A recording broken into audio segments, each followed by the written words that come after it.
Parallelism is a major screen. It comes up a lot, and people are typically pretty good at picking up on it.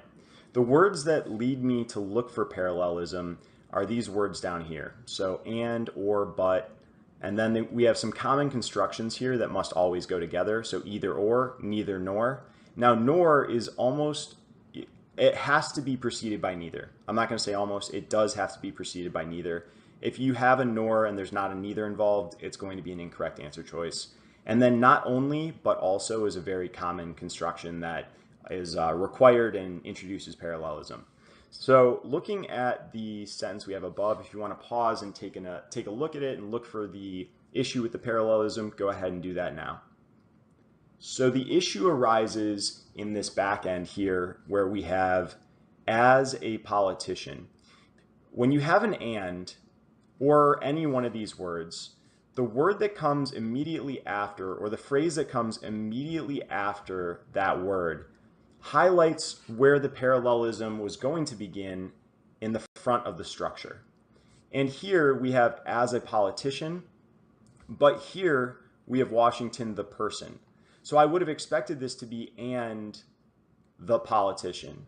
Or I would have expected to have, so as a politician. And I would have expected to have, if not that, I would have expected to have as a person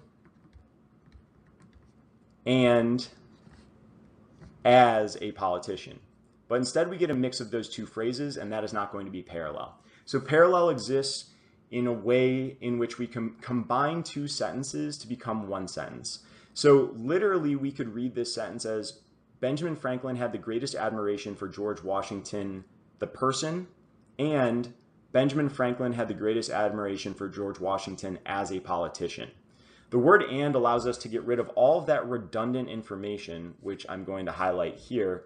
So basically anything back there is used in parallel form to create two separate identical structures and full sentences where we can just read one sentence with the person and one sentence with as a politician.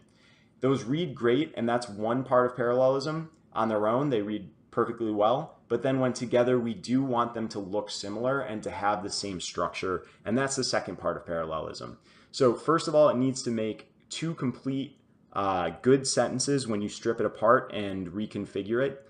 And secondly, it needs to be in a parallel structure that look kind of like mirror images of each other.